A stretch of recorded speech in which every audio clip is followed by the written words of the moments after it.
সবাইকে স্বাগত বাংলাদেশ নির্বাচন কমিশনে। ৩১ তারিখে পরীক্ষা অনুষ্ঠিত হতে যাচ্ছে। আপনাদের পরীক্ষাটি এমসিকিউ হবে। বিগত সালে যতগুলো পরীক্ষা হয়েছে ডাটা এন্ট্রি অপারেটর পদের, এই পদের পরীক্ষাটি এমসিকিউ হয়েছিল। আজকে আমি আপনাদের জন্য একটি চূড়ান্ত এমসিকিউ প্রশ্ন প্যাটার্ন নিয়ে এসেছি। ইনশাল্লাহ এই প্যাটার্ন থেকে 15 থেকে 20 নম্বর অনায়াসে কমন পাবেন এবং কি বুঝতে পারবেন কোন কোন টপিক, কোন কোন বিষয় থেকে পরীক্ষায় প্রশ্ন আসবে। তাই ধৈর্য সহকারে সম্পূর্ণ ভিডিওটা দেখবেন। আমি প্রশ্ন প্যাটার্নটি সমাধান করে দেখিয়ে দিব। তার আগে বলে রাখি, আপনারা যারা বাংলাদেশ নির্বাচন কমিশন অর্থাৎ ডাটা এন্ট্রি অপারেটর পদে পরীক্ষা দিতে যাচ্ছেন, 31 জানুয়ারিতে আপনাদের জন্য একটি স্পেশাল চূড়ান্ত সাজেশন তৈরি করা হয়েছে। সাজেশনটি নিতে স্ক্রিনে দেওয়া হোয়াটসঅ্যাপ নাম্বার রয়েছে, ইমো নাম্বার রয়েছে, দুটোর মধ্যে যে কোনো একটি মেসেজ করে সাজেশনটি সংগ্রহ করুন। সাজেশনের মূল্য 100 টাকা। আমি বলি অবশ্যই আপনারা যারা 31 তারিখে পরীক্ষা দিবেন প্রত্যেকে 100 টাকার বিনিময়ে হলেও সাজেশনটি নেবেন। যারা চাকরির কারণে পড়তে পারেন না, বিভিন্ন কাজের কারণে পড়তে পারেন না, তারা অবশ্যই আমাদের সাজেশনটি একবার দেখে গেলে আপনি পরীক্ষায় পাশ করতে পারবেন। তাই অবশ্যই বলে রেখে আমাদের সাজেশনটি প্রত্যেকে সংগ্রহ করবেন। দেখেন, আমি মূল কথায় চলে আসছি। এখানে রয়েছে বাংলাদেশ নির্বাচন কমিশন, পদের নাম হচ্ছে ডাটা এন্ট্রি অপারেটর। এখানে বিগত সালে যতগুলো পরীক্ষা হয়েছে এমসিকিউ হয়েছে। আমি আপনাদের জন্য এমসিকিউ একটি পরীক্ষার প্রশ্ন প্যাটার্ন নিয়ে এসেছি, আমি দেখিয়ে দিচ্ছি। দেখেন, 1 নম্বরে রয়েছে মনীষা শব্দের সন্ধি বিচ্ছেদ কি, বা মনীষা শব্দের সঠিক বিচ্ছেদ কি। ঠিক আছে, এই সন্ধি বিচ্ছেদ থেকে 1 থেকে 2টা প্রশ্ন থাকবে, এটা আপনারা ধরে নেন। ঠিক আছে, তারপরে 2 নম্বরে থাকবে রক্তাক্ত প্রান্তর নাটকের রচয়িতাকে। এমন জাতীয় একটি প্রশ্ন থাকবেই থাকবে। ঠিক আছে, তারপরে রয়েছে 3 নম্বরে সৌম্য এর বিপরীত শব্দ কোনটি। দেখেন, বিপরীত শব্দ থেকে প্রশ্ন থাকবে, বিপরীত শব্দ থেকে অবশ্যই প্রশ্ন থাকবে। তারপরে রয়েছে তিমির শব্দের বিপরীতার্থক শব্দ কোনটি। এখানে এমন জাতীয় একটি প্রশ্ন থাকবে। ঠিক আছে, আপনারা বুঝেন। দেখেন, আমি এগুলা বাংলা পড়া, আপনারা সকলেই পড়তে পারেন, ঠিক না? আমি শুধু দেখিয়ে দিচ্ছি কোন কোন বিষয়, কোন কোন টপিক থেকে প্রশ্নগুলো আসবে। আর আমাদের সাজেশনটি ফলো করলেই যথেষ্ট। ঠিক আছে, প্রত্যেকটি প্রশ্ন খুব গুছিয়ে আমাদের সাজেশনটি চূড়ান্তভাবে তৈরি। ঠিক আছে, 5 নম্বরে রয়েছে বাংলা ব্যঞ্জনবর্ণ কয়টি। সবাই পারেন, বাংলা স্বরবর্ণ কয়টি। এটা কিন্তু বিগত সালের প্রশ্ন সমাধান। ঠিক আছে, বিগত সালের প্রশ্ন। তারপরে 6 নম্বর ইংলিশ আছে, here dash is coming to Delhi. এমন জাতীয় একটি প্রশ্ন থাকবেই থাকবে। 7 নম্বরে রয়েছে আইডেন্টিফাই দ্য কারেক্ট স্লিপিং। কারেক্ট স্লিপিং থেকে আপনাদের প্রশ্ন থাকবে, এটা কিন্তু ধরে নেন। কারেক্ট স্লিপিং থেকে অবশ্যই প্রশ্ন থাকবে। সিনোনিম অ্যান্টোনিম থেকে প্রশ্ন থাকবে। ট্রান্সলেট থেকে অবশ্যই প্রশ্ন থাকবে, এটা আপনারা জানেন। প্রিপোজিশন থেকে, আর্টিকেল থেকে অবশ্যই প্রশ্ন থাকবে। তারপরের প্রশ্নটি আর্টিকেল থেকে, put the correct article in the gaps. দেখেন, আর্টিকেল থেকে প্রশ্ন থাকবে, আমি বারবারে বলি। ঠিক আছে, 9 নম্বরে রয়েছে আই রিড ড্যাশ কোরআন। 10 নম্বরে রয়েছে how many consonant are in English alphabet. অর্থাৎ আপনার এবিসি যেটা বলি, এবিসির মধ্যে কনসোনেন্ট কয়টা, 21টা, বায়োল কয়টা, 5টা, মোট 26টা এবিসি আমরা তো জানি। ঠিক না, একদম ইজি।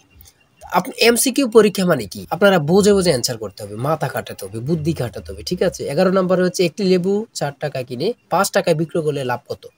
খুব গুরুত্বপূর্ণ, এমন জাতীয় একটু অঙ্ক থাকবে।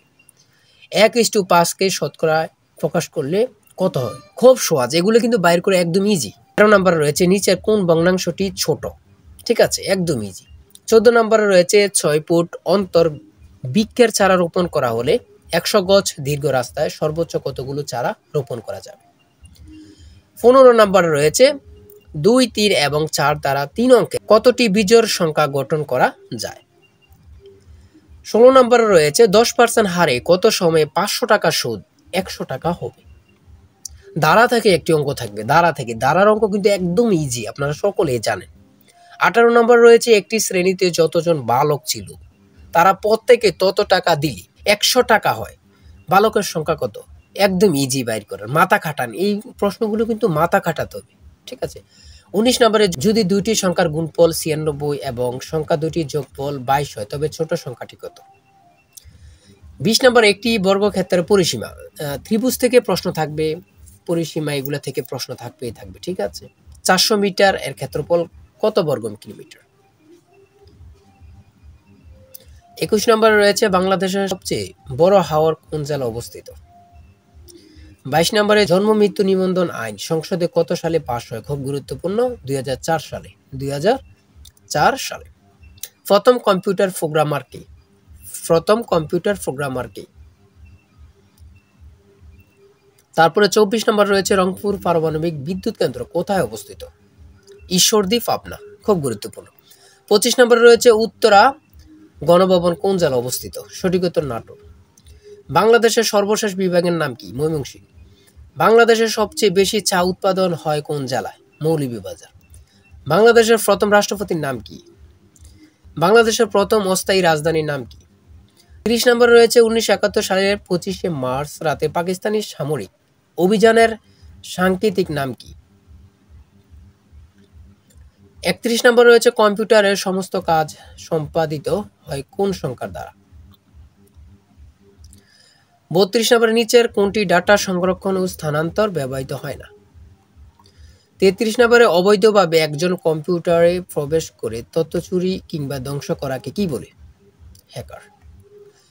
যে ডিভাইস একটি নেটওয়ার্কের সাথে আরেকটি নেটওয়ার্কের সাথে যুক্ত করে তাকে কি বলে? একদম ইজি, আমরা জানি রাউটার।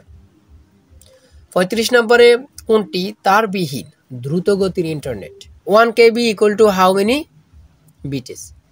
তারপরে 37 নম্বর রয়েছে মডেম এর ভিতরে থাকে। 38 নম্বরে which is the database software? 39 নম্বরে রয়েছে ইউএসবি স্ট্যান্ড ফর। সর্বশেষ 40 নম্বরে রয়েছে কোনটি কম্পিউটারের সকল কাজ নিয়ন্ত্রণ করে? আমি বলি অবশ্যই থেকে আমাদের সাজেশনটি সংগ্রহ করবেন। অবশ্যই 100 টাকা বড় কথা না, অবশ্যই সাজেশনটি পড়ে আপনারা পরীক্ষা দিতে গেলে উত্তীর্ণ হবেন। সবাই ভালো থাকবেন, সুস্থ থাকবেন, আর অবশ্যই আমাদের চ্যানেলটি সাবস্ক্রাইব ও পেজটি ফলো দিয়ে রাখলে যে কোনো তথ্য সার্কুলার সবার আগে পৌঁছে যাবে আপনার কাছে। তাই সবাই ভালো থাকবেন, সুস্থ থাকবেন। আল্লাহ হাফেজ।